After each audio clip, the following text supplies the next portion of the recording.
The bridge. The Robert F. Kennedy Bridge doesn't go to Rikers Island anymore, at least not officially.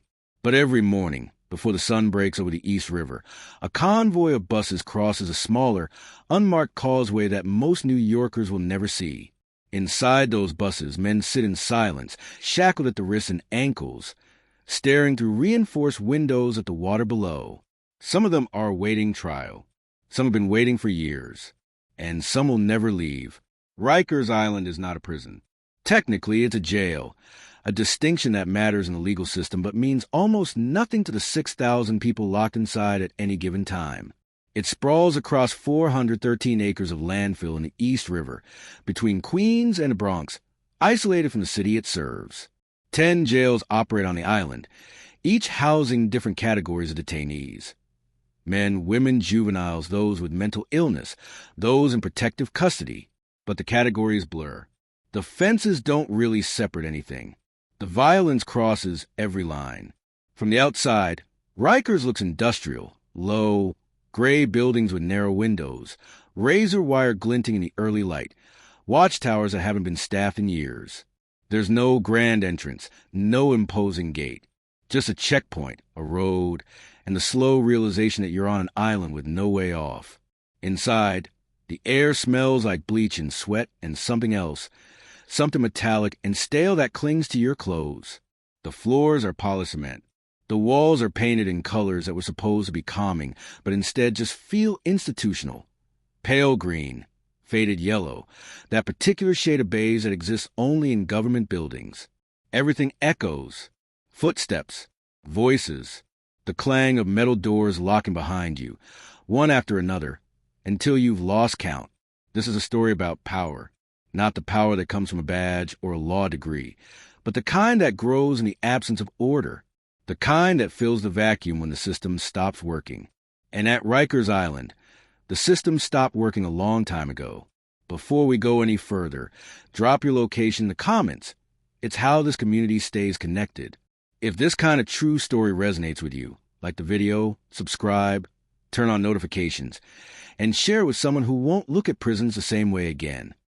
The island of the unwanted. Rikers Island wasn't always a jail. It was a family farm, 87 acres purchased by Abraham Ricken in 1664, back when New York was still New Amsterdam. For 2 centuries, it remained farmland, passed down through generations, quietly sitting in the East River while the city around it exploded into life. By the late 1800s, New York had a problem. Too many people and nowhere to put the ones they didn't want. The poor, the sick, the criminal, they all needed to go somewhere out of sight.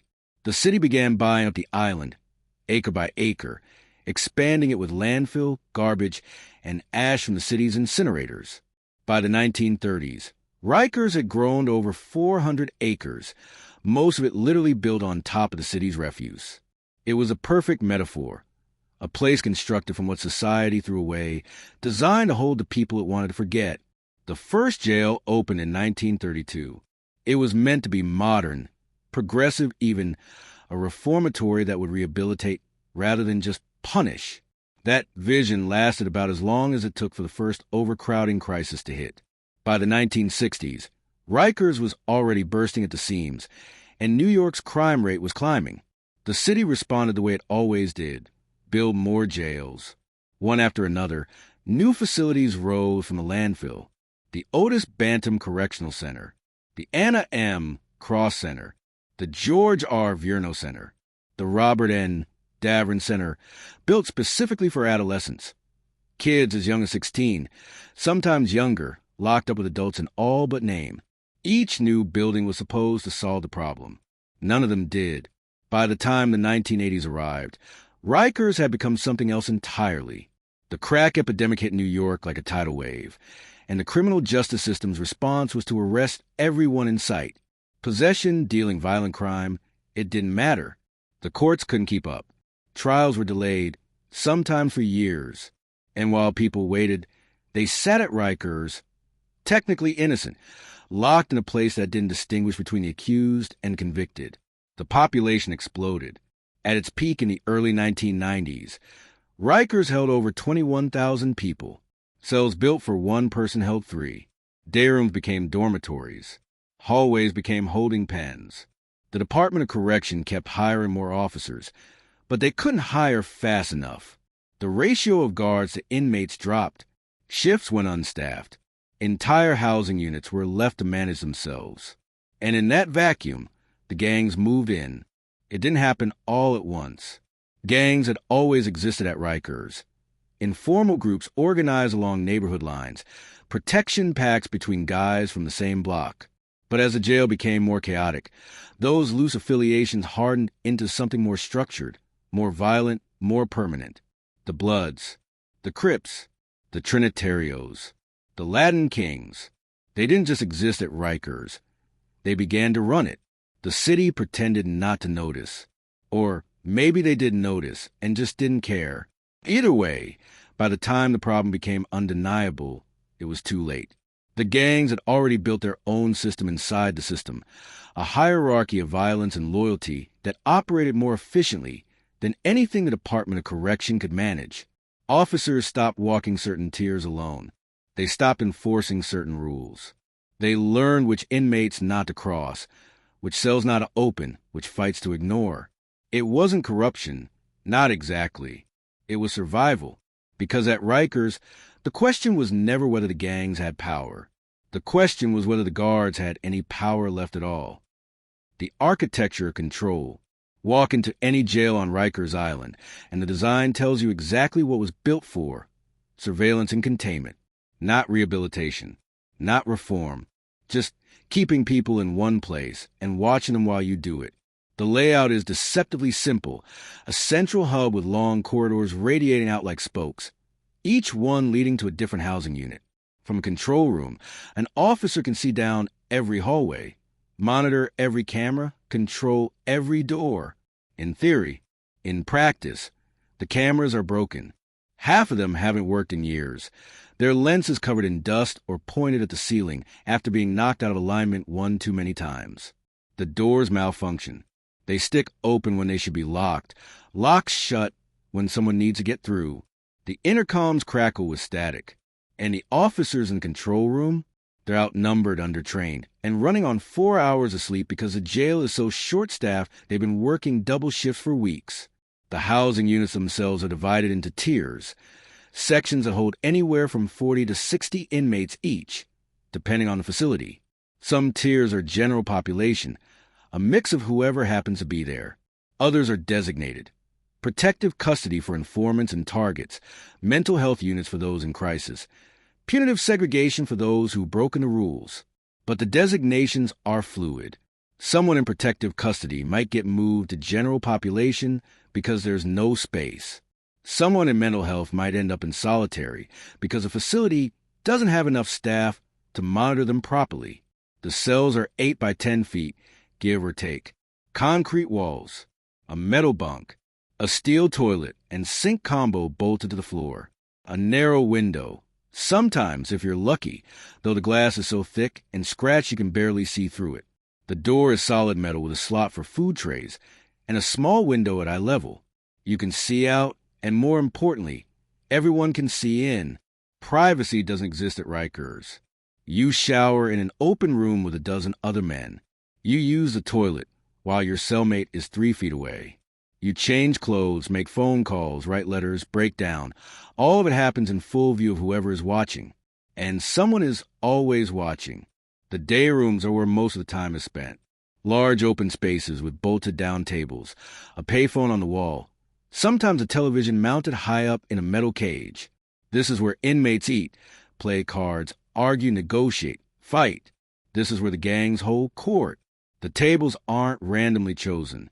Each one belongs to a set, a crew, a family. You sit at the wrong table, you've made a statement. You sit alone, you've made a different kind of statement. The officers watch from behind reinforced glass, separated from the day room by a barrier that's been described as everything from a necessary safety measure to a symbol of surrender. They're supposed to intervene if something happens. But by the time they unlock the door, call for backup, and actually enter the space, the incident is usually over. The fight is finished. The weapon is gone. The witnesses have forgotten what they saw. There are no guards walking the tiers at Rikers. not like in older prisons. Instead, officers move between stations, responding to calls, doing head counts, escorting inmates to court or medical or visitation. The rest of the time, the inmates are left to govern themselves. And they do. The gangs don't operate the way most people imagine. There's no single leader running the entire island. No hierarchical structure that controls everything from the top down. Instead, Rikers is divided into territories, each controlled by whichever gang has the numbers and the muscle to hold it. A tier in the Otis Banham Correctional Center might be Blood territory. 2 floors up, it's Crip. Across the hall, Trinitario. The boundaries shift depending on who gets transferred in, who gets released, who gets stabbed. What keeps the system running isn't violence, though there's plenty of that. It's economics. Rikers operates on a black market economy more sophisticated than anything the city officially acknowledges. Cigarettes, despite being banned for years, are still the baseline currency. A single cigarette can go for $5. A pack can be worth $100. From there, the market expands. Drugs, phones, chargers, food smuggled out commissary, homemade weapons, protection, access.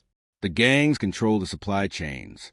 They decide who gets what and at what price. They tax the independent operators. They enforce the debts. And when someone doesn't pay, the consequences are immediate and public. Not because the gangs are cruel, necessarily, but because the system only works if everyone believes the rules will be enforced. The officers know this is happening. They've known for years. But stopping it would require resources the city doesn't provide and risks most officers aren't willing to take. So they look the other way, or they participate. Phones get smuggled in by corrections staff who need the money. Drugs get delivered during shift changes when nobody's paying attention. Officers alert gang members when a rival is being moved to their tier, giving them time to prepare. It's not that every officer is corrupt. Most aren't. But corruption isn't the problem. The problem is that the system has failed so completely that the gangs have become the system. They provide the order that the Department of Correction cannot. They settle disputes, enforce rules, maintain a fragile peace that keeps the jail from descending into total chaos. And everyone, the inmates, the officers, the administrators, knows that if the gang stopped doing this, Rikers would burn. The young lords.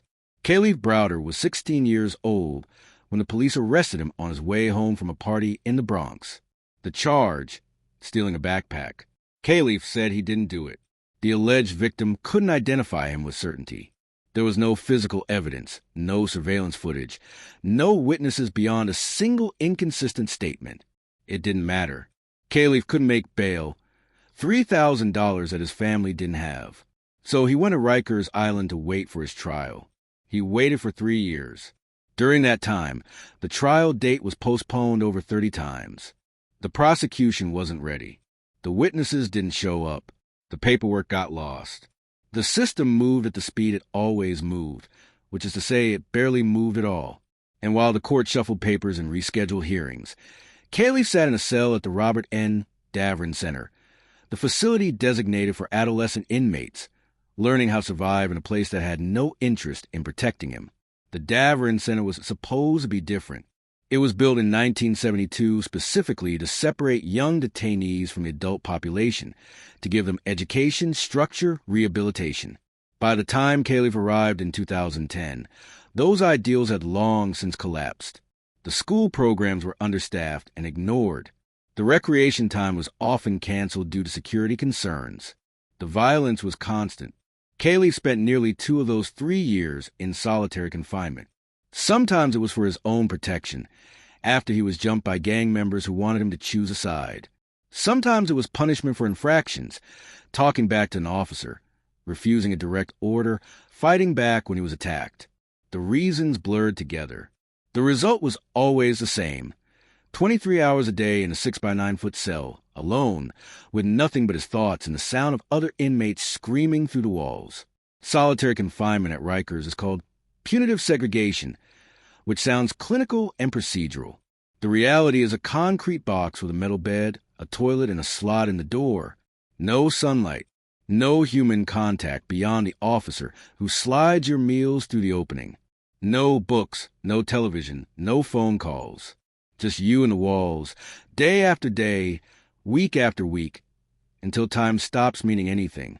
Kalief kept a calendar on the wall, scratching marks into the concrete with whatever he could find. He exercised obsessively, doing push-ups and sit-ups until his body gave out, because it was the only way to feel like he had control over something. He talked to himself. He cried. He tried to hang himself with a bedsheet. Officers found him and cut him down.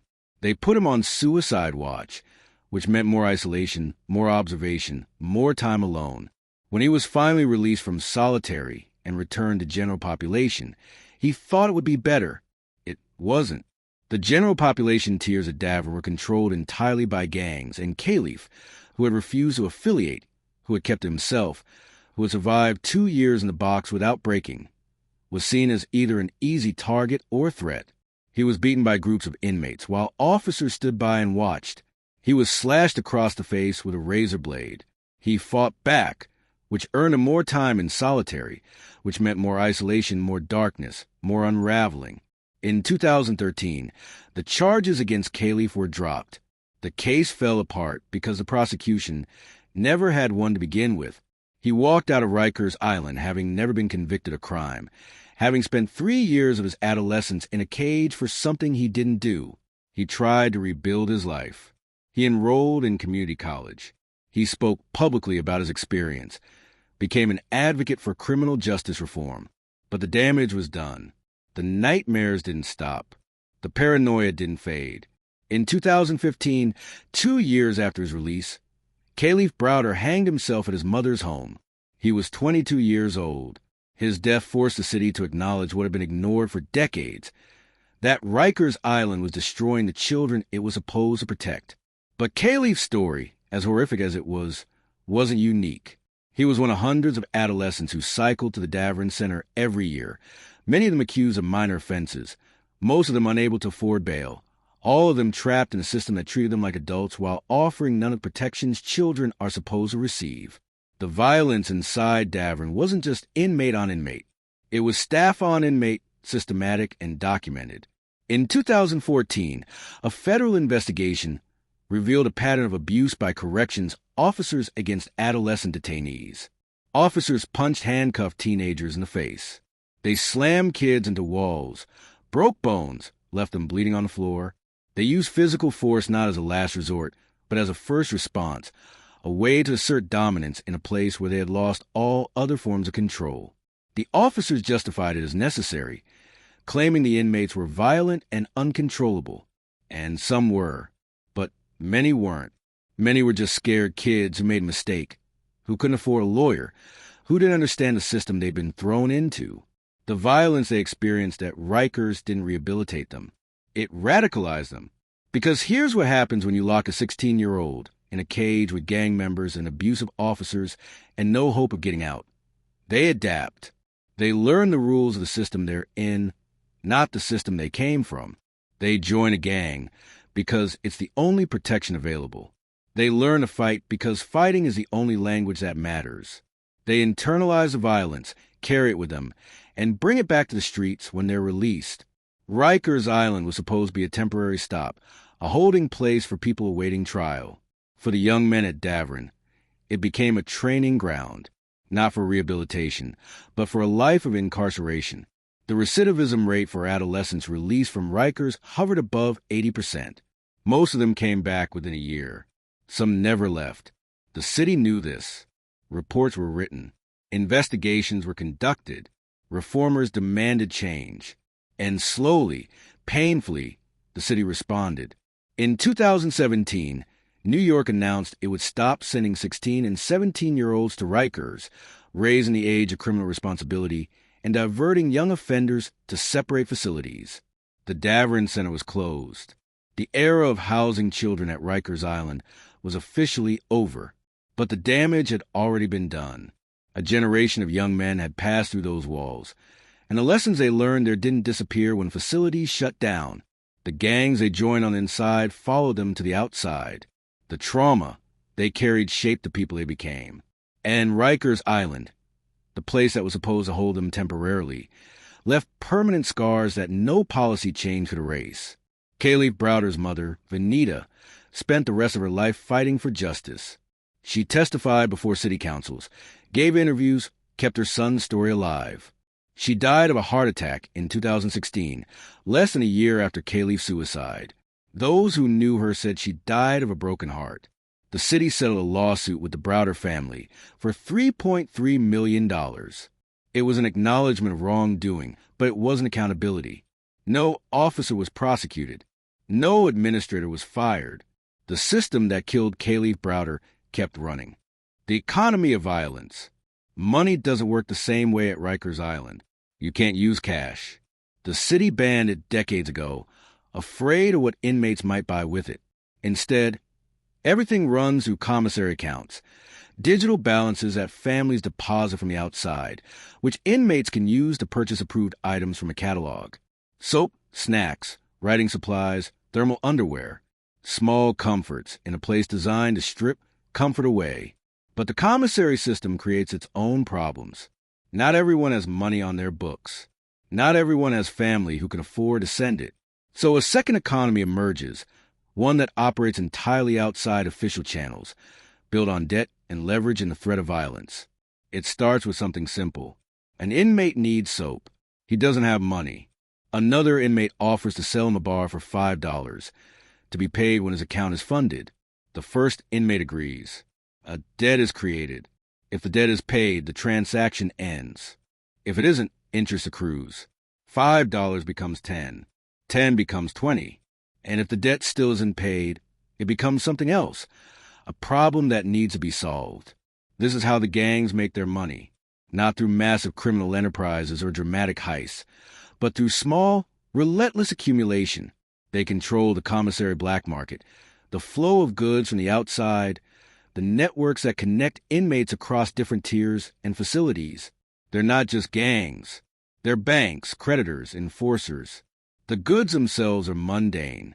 Cigarettes, even though they've been banned at Rikers since 2003, remain the most valuable commodity.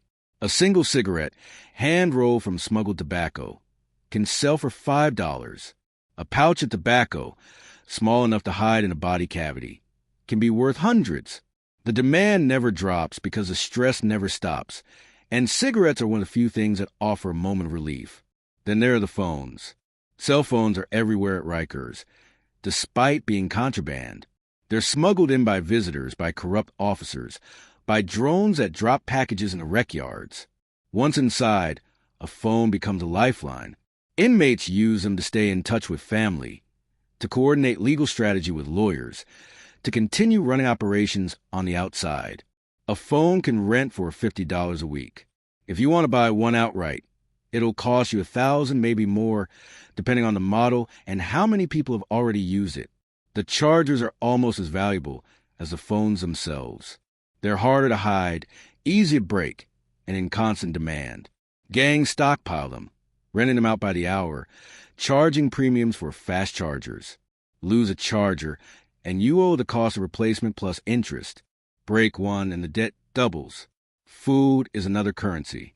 The meals at Rikers are infamously bad, nutritionally inadequate, barely edible, served cold or spoiled. Inmates supplement with commissary, but commissary items become tradable assets. A pack of ramen noodles, which costs $1 in the commissary, can be worth $3 in a trade. Mackerel fillets, nicknamed Macs, are so commonly used as currency that they become a unit of measurement. I owe you 2 Macs means I owe you $2 worth of goods. But the real power in the Rikers economy isn't in the goods. It's in the debts, because debts can be collected, transferred, leveraged. If you owe me money and can't pay, I can sell your debt to someone else.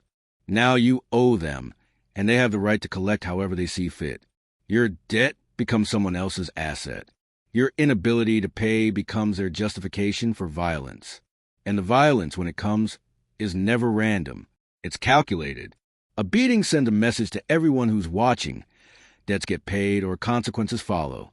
The gangs don't want chaos. They want order. They're order, so they enforce the rules with precision. You don't get jumped because someone doesn't like you. You get jumped because you broke an agreement, because you disrespected the wrong person, because you failed to pay what you owed. The weapons used in these enforcements are improvised but effective. A shank made from a toothbrush handle and a razor blade melted into plastic. A lock stuffed into a sock, swung like a medieval flail. A sharpened piece of metal torn from a bed frame. These aren't tools of opportunity. They're manufactured, stockpiled, distributed. The gangs have armories, hidden in places the officers either can't find or won't look. Officers do conduct searches, random shakedowns where they tear apart cells looking for contraband. But the searches are predictable. The same cells get hit over and over while others are left alone. And even when weapons are found, they're rarely traced back to anyone. The inmate whose cell was found and claims he didn't know it was there. No witnesses come forward. The weapon gets confiscated, added to a report, and the gang makes a new one the next day. The gangs also control access to jobs. At Rikers, certain inmates are assigned to work details, kitchen duty, janitorial work, laundry services. These jobs pay almost nothing, a few dollars a day at most, but they offer something more valuable: mobility. A kitchen worker can move between housing units, delivering meals and smuggling contraband. A janitor can access supply closets, where cleaning chemicals can be weaponized or traded.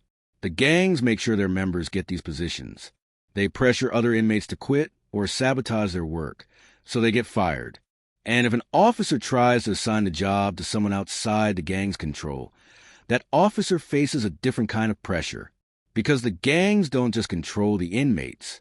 They control the officers too, in ways that are rarely acknowledged but widely understood.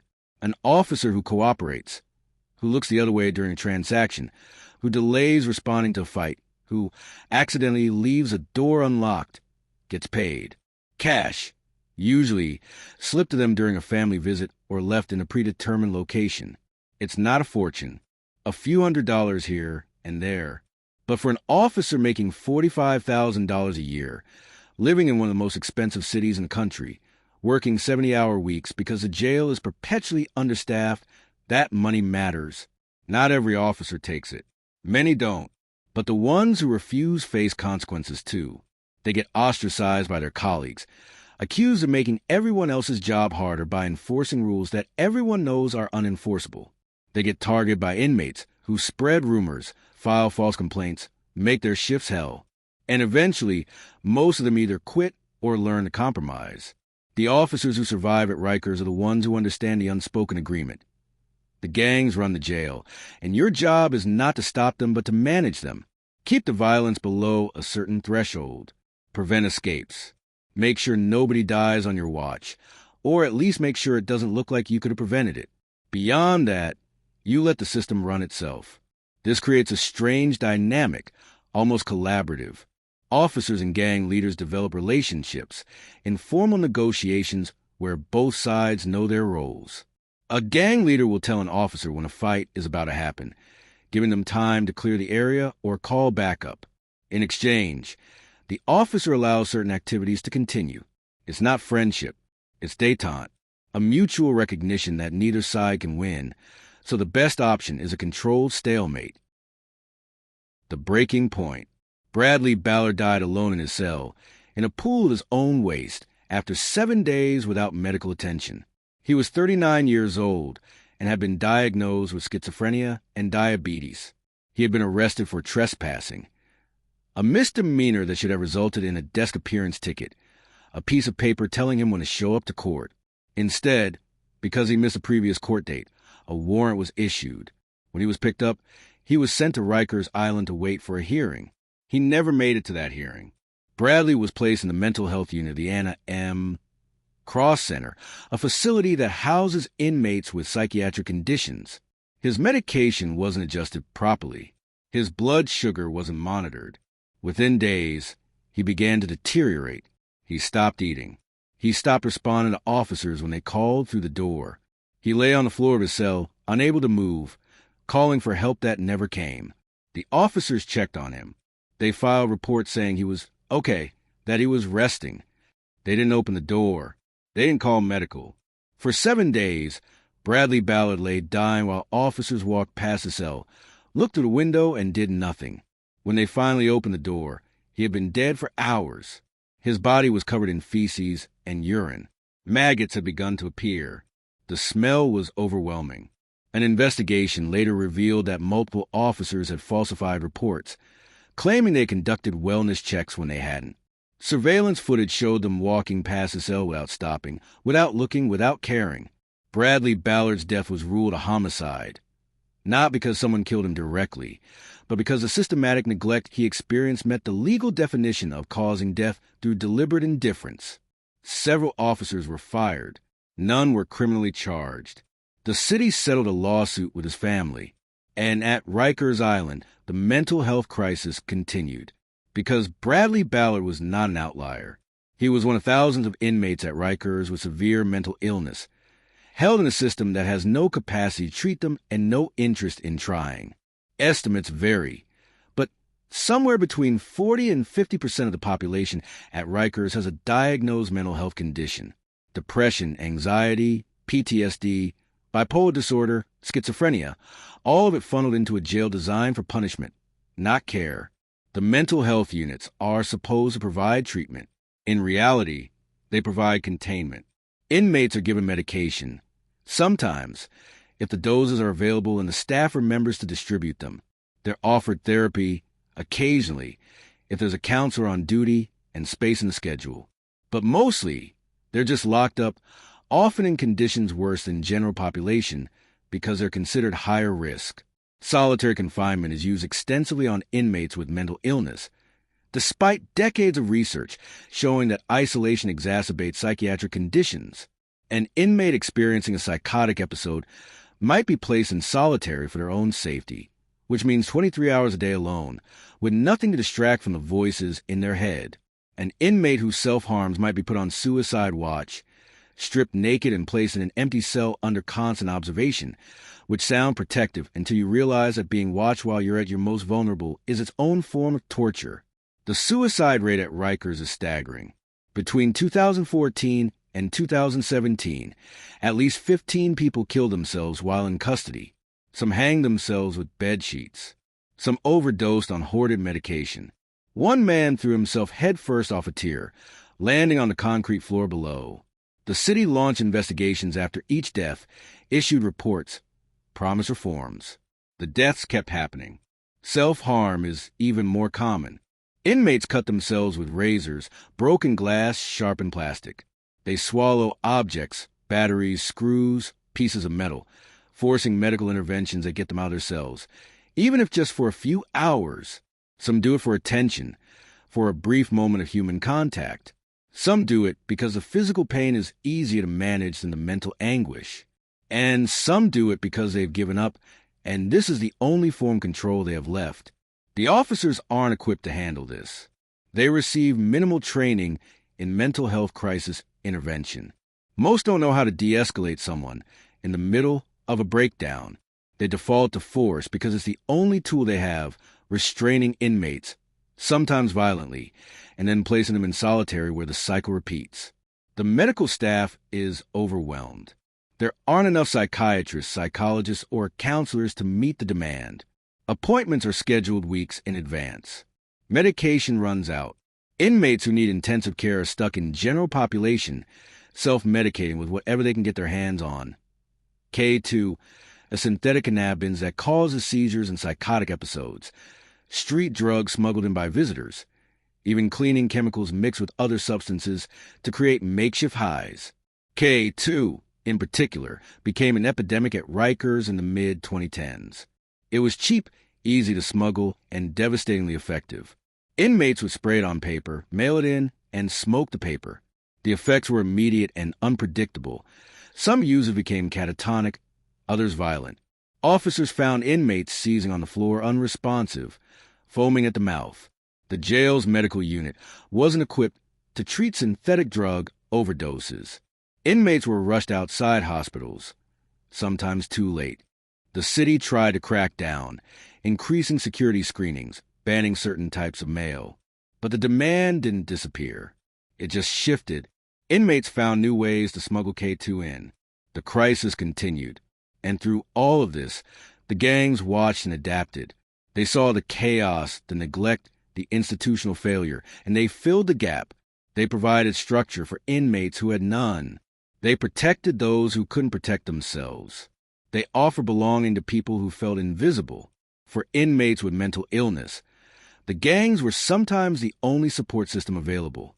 A gang member experiencing a breakdown might be looked after by his crew, who would make sure he ate, make sure he took his medication, keep him away from situations that might trigger an episode. It wasn't altruism. It was pragmatism. A mentally ill gang member who wasn't being managed properly was a liability, a potential informant, a weak link. So the gangs managed them, not out of compassion, but out of necessity. This is what Rikers Island had become, a place where the gangs provided more stability than the government, where the black market was more reliable than the official system, where violence was more predictable than policy. It wasn't supposed to be this way. But decades of neglect, underfunding, and institutional indifference had created a vacuum, and the gangs rushed in to fill it. The city knew this. The federal government knew this. In 2014, the Department of Justice launched an investigation into conditions at Rikers Island, focusing specifically on the treatment of adolescent inmates. Their findings were damning. A pattern of violence by staff, inadequate mental health care, excessive use of solitary confinement, systemic failure at every level. The city entered into a consent decree, agreeing to implement reforms under federal oversight. New policies were written. Training programs were developed. Oversight committees were formed. And for a while, it seemed like things might actually change. They didn't. The reforms were implemented on paper, but not in practice. Officers went through training and then returned to the same tiers, facing the same violence, working the same understaffed shifts. The oversight committees filed reports that no one read. The policies were ignored because there was no one to enforce them. And at Rikers Island, the gangs tightened their grip. The Bloods and the structure. The United Blood Nation didn't start at Rikers Island. It started at another New York jail, the George Marchant Detention Center on Rikers. To be precise, in 1993, a group of inmates, mostly from the West Coast, found themselves outnumbered and targeted by the dominant Latin gangs. They needed protection. They needed numbers. So they formed an alliance, borrowing a name and identity from the Los Angeles Bloods, but creating something entirely new, an East Coast version, structured differently, organized around a unique ecosystem of New York's jails and prisons. By the time the 2010s arrived, the Bloods had become the most powerful gang at Rikers Island. Not because they were the most violent, though they could be. Not because they had the best connections on the outside, though they had plenty. But because they understood something fundamental about institutional survival. Power doesn't come from chaos. It comes from order. The Bloods at Rikers operated with a hierarchy that rivaled any legitimate organization. At the top were the 5-star generals, inmates who had proven themselves over years, sometimes decades of incarceration. These weren't young kids looking for respect. These were men in their 30s, 40s, 50s who had spent most of their adult lives locked up and had learned how to turn incarceration into a form of power. Below the generals were the captains, who controlled individual housing units or tiers. A captain's job was to maintain order in his territory, resolve disputes, collect debts, and ensure that the flow of contraband continued without interruption. He reported to the generals, who made the larger strategic decisions, which alliances to form, which beats to pursue, how to respond when someone violated code. Then came the soldiers, the rank-and-file members who did the daily work. They moved the contraband, enforced the rules, carried out the violence when it was necessary. And at the bottom were the recruits, new members who were being tested, evaluated, pushed to prove their loyalty before being fully accepted into the structure. The Bloods didn't recruit indiscriminately. They were selective, strategic. They looked for inmates who had something to offer, connections on the outside, a willingness to take risks, the ability to stay quiet under pressure. Once you were in, you were bound by rules as strict as any legal code. You defended your brothers. You contributed to the collective. You never cooperated with authorities. And if you violated those rules, the punishment was swift and brutal. But the Bloods also took care of their own. If a member needed commissary and didn't have money, the gang provided it. If a member's family was struggling on the outside, the gang sent money. If a member was getting out and needed a place to stay, a job, a way to reintegrate. The gang helped with that too. It wasn't charity. It was investment. The gang wanted its members to succeed on the outside because success meant more resources flowing back into the organization. This is what made the Bloods different from the chaotic street gangs most people imagine. They weren't just a group of criminals acting out of impulse. They were a structured organization with long-term planning, financial management, and a deep understanding of human psychology. They knew that loyalty couldn't be demanded. It had to be earned, cultivated, maintained through a combination of fear and genuine care. The violence, when it happened, was never random. It was communicative.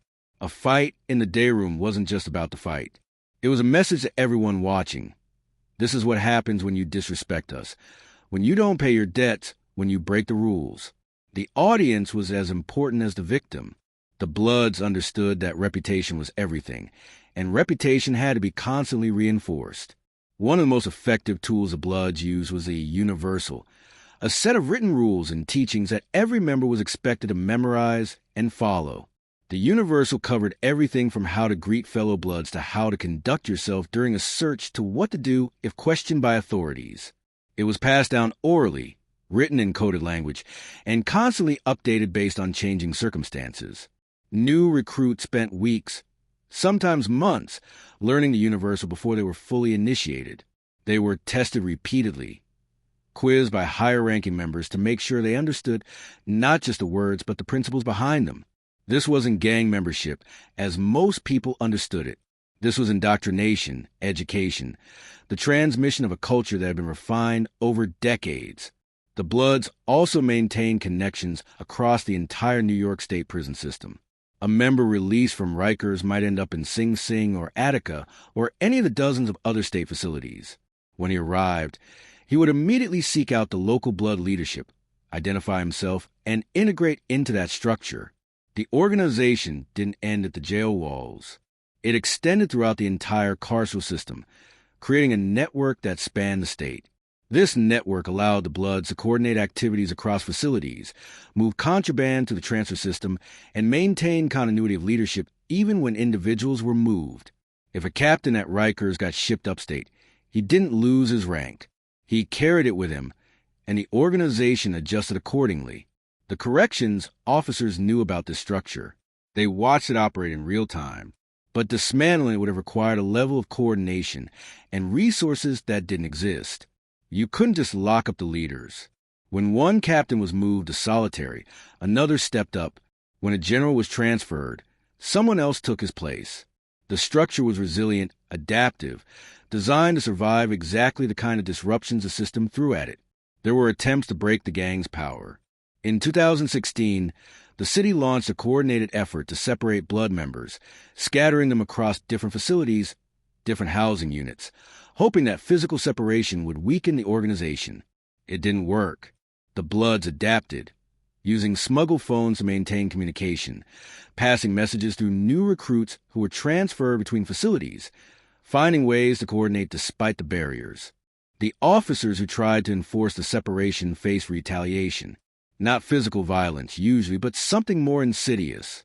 False complaint about excessive force, sexual misconduct, corruption. The Bloods who coordinate these complaints have multiple inmates file similar allegations against the same officer, creating patterns that triggered internal investigations.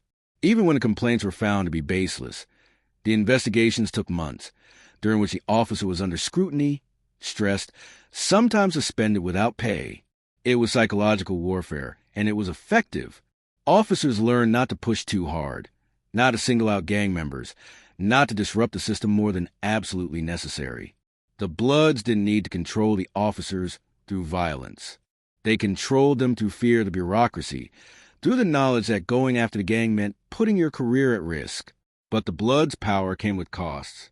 The internal discipline that kept the organization strong also created constant pressure. Members who failed in their duties faced beatings, sometimes severe. Members suspected of cooperating with authorities faced worse. And younger members, eager to prove themselves, sometimes initiated violence without permission, escalating conflicts that the leadership hadn't authorized. In 2017, a young Blood recruit stabbed a rival gang member in the neck during a rec period, nearly killing him. The attack wasn't sanctioned. The leadership hadn't approved it.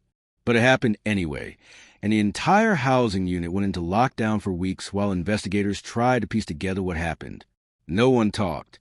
The weapon was never found. The victim refused to identify his attacker. The case went nowhere. The lockdown hurt everyone. Inmates lost privileges, lost commissary access, lost phone calls and visits.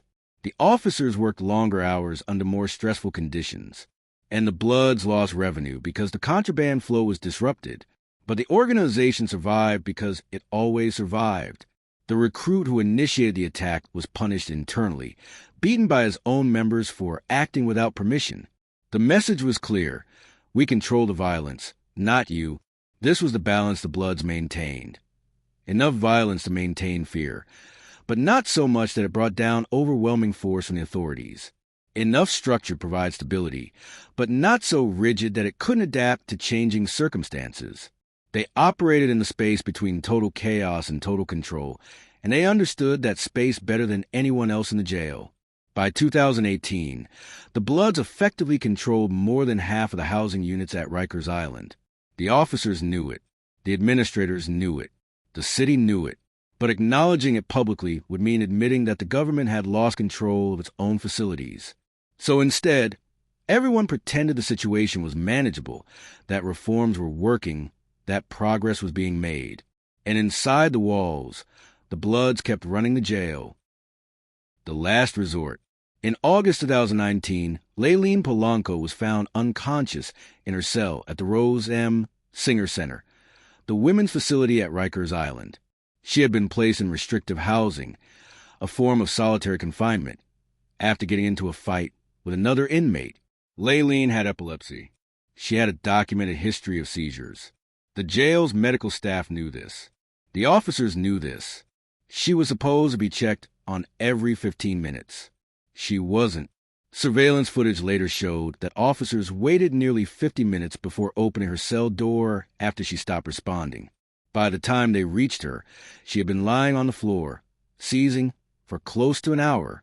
They attempted CPR. They called for medical assistance. But Layleen Polanco was already dead. She was 27 years old. Layleen was transgender, Afro-Latina, and poor. 3 identities that made her especially vulnerable in a system already characterized by neglect. Her family said she had been arrested for a minor offense and couldn't afford bail. She was being held at Rikers for something trivial while she waited for a court date that kept getting postponed. And while she waited, the system that was supposed to keep her safe killed her. The city's response was familiar by now. An investigation was launched. Reforms were promised. Several officers were fired. The family filed a lawsuit, which the city settled for $5.9 million. Officials expressed condolences and vowed that changes would be made to prevent future tragedies. But Layleen Polanco's death was an aberration. It was confirmation of what activists, attorneys, and formerly incarcerated people had been saying for years. Rikers Island was beyond reform. You couldn't fix it with better training, more oversight, or revised policies. The institution itself was the problem. The only solution was to close it. The movement to close Rikers had been building for decades, but gained serious momentum in the 2010s as the stories of Kalief Browder, Bradley Ballard, Layleen Polanco, and countless others penetrated public consciousness. Advocacy groups, formerly incarcerated leaders, and progressive politicians began making the case that Rikers represented moral failure, a monument to systemic racism and state violence that needed to be dismantled entirely. In 2017, the city announced a plan to do exactly that. Mayor Bill de Blasio, under pressure from activists and facing a growing chorus of demand for action, committed to closing Rikers Island by 2027. The plan called for replacing it with 4 smaller, borough-based jails, one in Manhattan, one in Brooklyn, one in the Bronx, one in Queens. These new facilities will be modern, humane, designed with rehabilitation rather than punishment as the primary goal. The announcement was met with celebration by some and skepticism by others. Advocates who had spent years fighting for closure welcomed commitment, but questioned whether the city would actually follow through. Corrections officers and their union opposed the plan, arguing that smaller jails would be more dangerous and that the real problem wasn't the location, but the lack of resources. Community members near the proposed new jail sites protested, not wanting correctional facilities in their neighborhoods. But the larger question remained: what happens to the people? Closing Rikers wouldn't end the need for jails. New York City still arrested tens of thousands of people every year. Courts still required places to hold people awaiting trial. So where would they go?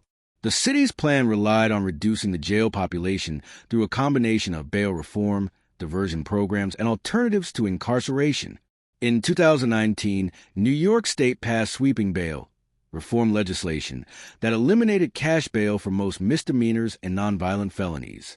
The goal was to ensure that people weren't held in jail simply because they were too poor to pay for their freedom. The reforms worked. Initially, the population at Rikers dropped dramatically, falling below 5,000 for the first time in decades. The daily census numbers that had once hovered above 10,000, sometimes reaching 15,000, were suddenly manageable. For a brief moment, it seemed possible that the city might actually be able to close Rikers without simply shifting the problem elsewhere. Then came the backlash. Crime rates in New York City began to rise, though the increases were modest and followed national trends. But the narrative took hold. Bail reform was to blame. Politicians began calling for rollbacks. District attorneys pushed for tougher enforcement. And in 2022, the state amended the bail reform laws, adding exceptions, expanding the list of offenses that could result in detention.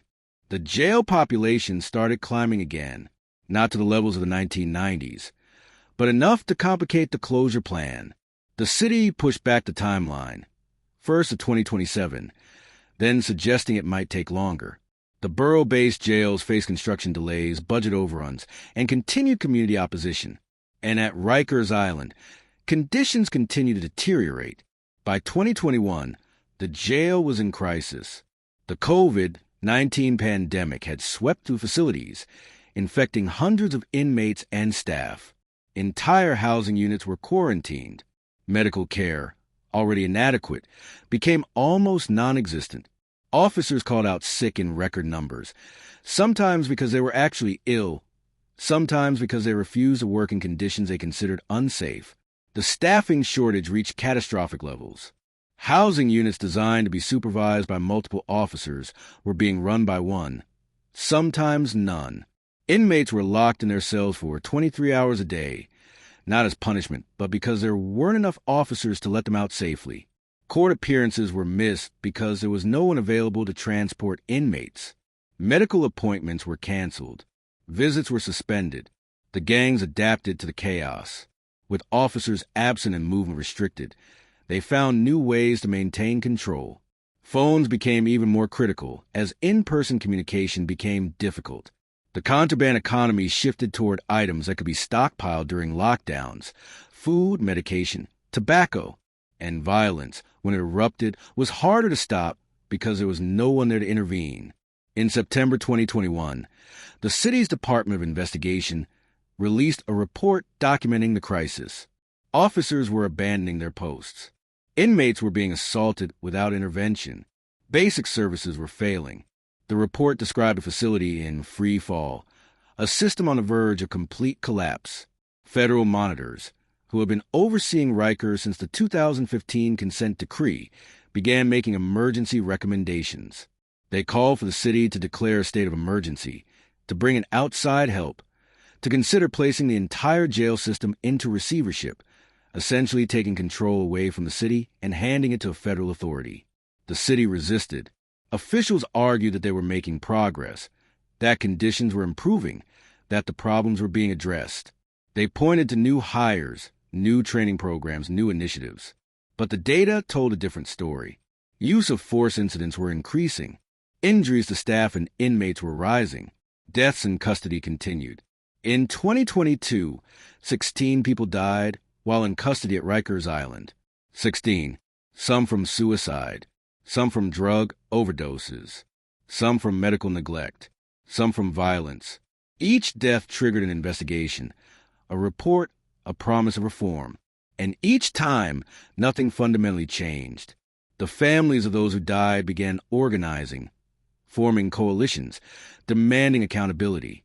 They testified at city council hearings, held vigils outside the jail, partnered with advocacy groups to keep pressure on elected officials.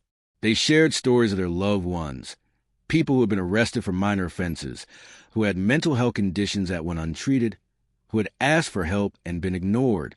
The stories accumulated, one after another, building a record of institutional failure so comprehensive that it became impossible to deny. Rikers Island wasn't just failing. It was killing people. And still, the question remained, when would it actually close? The timeline kept shifting. The political will kept wavering. The construction of the new jails kept facing delays. And in the meantime, thousands of people continue to cycle through Rikers every month, entering a system that everyone acknowledged was broken, but no one seemed able to fix. By 2024, the closure date had been pushed to 2032, a full 15 years after the initial announcement. Advocates accused the city of abandoning its commitment, of choosing political expediency over human lives. City officials argued that they were being realistic, that closing Rikers required infrastructure that didn't exist yet, that rushing the process would only create new problems. And at Rikers Island itself, on that landfill in the East River, life continued as it always had. Inmates woke up in their cells. Officers started their shifts. Gangs collected their debts. The phones kept ringing. The contraband kept flowing. People kept dying. The promise of closure hung over the jail like a mirage, visible, tantalizing, always just out of reach. For those locked inside, it meant nothing. The future didn't matter when you were trying to survive the present. And at Rikers Island, survival was never guaranteed. The island remains. There's a particular kind of silence that settles over Rikers Island late at night, after the last count has been called and the housing units have gone dark. It's not a peaceful silence. It's heavy, weighted with the presence of thousands of people locked in small spaces, breathing the same recycled air, thinking the same circular thoughts about court dates and bail, and time slipping away. If you stand on the causeway at 3 a.m, looking back at the city, you can see Manhattan glittering in the distance, a different world, impossibly close and infinitely far away. The lights of the skyscrapers reflect off the East River, creating patterns that shift with the current. It's almost beautiful.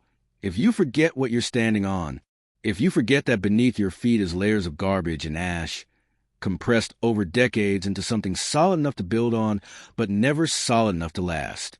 Rikers Island has always been temporary. Every plan, every reform, every promise of change has been framed as a transitional measure, something to hold us over until the real solution arrives. But temporary has a way of becoming permanent when nobody is willing to do the harder work of actually solving the problem. The jail was supposed to be temporary when it opened in 1932. The overcrowding was supposed to be temporary in the 1960s.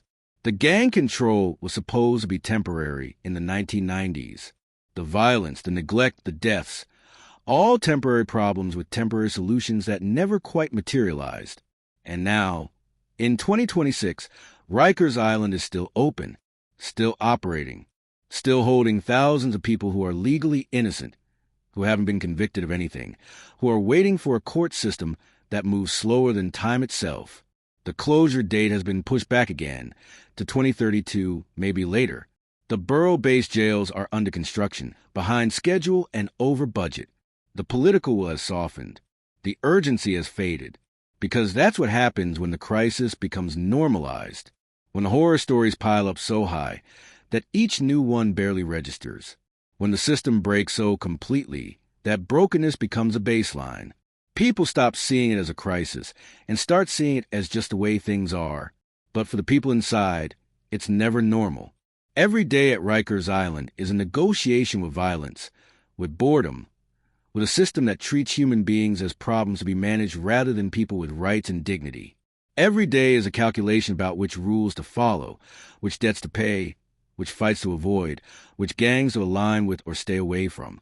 The guards, too, navigate their own version of this reality.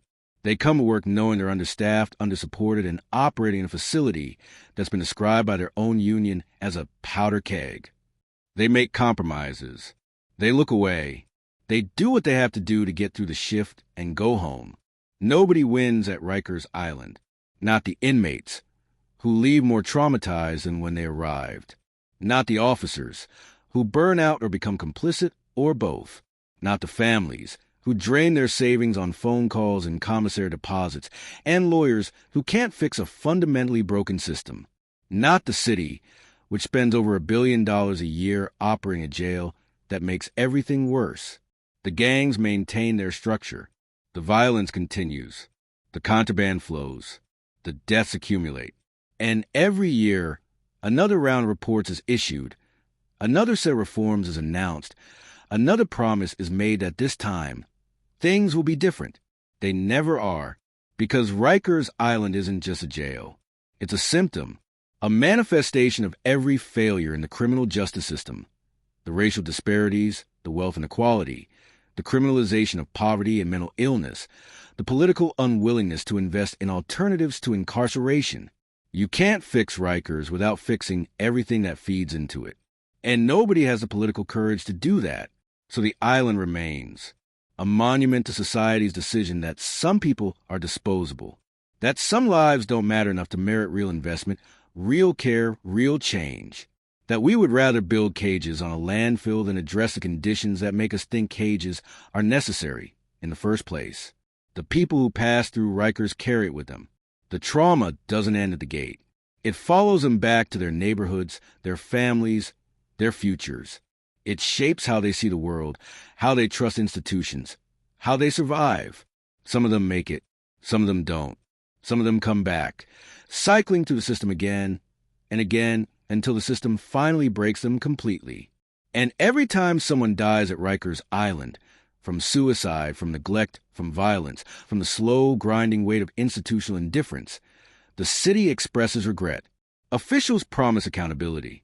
Families bury their loved ones. And then, after a brief moment of attention, the cycle continues. Because Rikers Island isn't going anywhere. Not this year. Not next year. Maybe not ever. The city likes to talk about closure as if it's inevitable, a question of when rather than if. But political promises are cheap, and the infrastructure of incarceration is expensive and deeply entrenched. There are jobs connected to Rikers, unions defending it, budgets built around it. There are prosecutors who rely on the threat of Rikers to extract guilty pleas. There are judges who send people there without a second thought. There's an entire ecosystem that depends on the island's existence. Closing it would mean confronting all of that. It would mean admitting that we built something monstrous and sustained it for decades through a combination of racism, fear, and neglect. It would mean reckoning with the thousands of lives destroyed, the families broken, the communities devastated. It would mean asking hard questions about who we lock up and why, about what safety actually means, about whether punishment has ever made us safer. Those questions remain unanswered, and while we avoid them, the bridge to Rikers Island stays open. The buses keep running, the cells stay full, and the gangs who have learned to thrive in the vacuum of accountability continue to do what they've always done, provide the order that the system cannot. This is how gangs control Rikers Island. Not through some dramatic takeover or violent coup, but through patience, structure, and the slow accumulation of power in spaces the government has abandoned. They didn't seize control. It was handed to them, piece by piece, through years of institutional failure. And unless something fundamental changes, unless the city finds a political will to actually close Rikers, to invest in alternatives, to reimagine what justice could look like, the gangs will still be there, running the jail that everyone agrees should not exist, but no one has figured out how to eliminate. The island will remain, the landfill beneath it, settling slowly into the river, the fences and the razor wire and the watchtowers standing as silent witnesses to everything we've decided we can live with. This is Rikers Island. This is America's most notorious jail. This is what happens when a society decides that some people don't deserve better. And this is how it stays that way.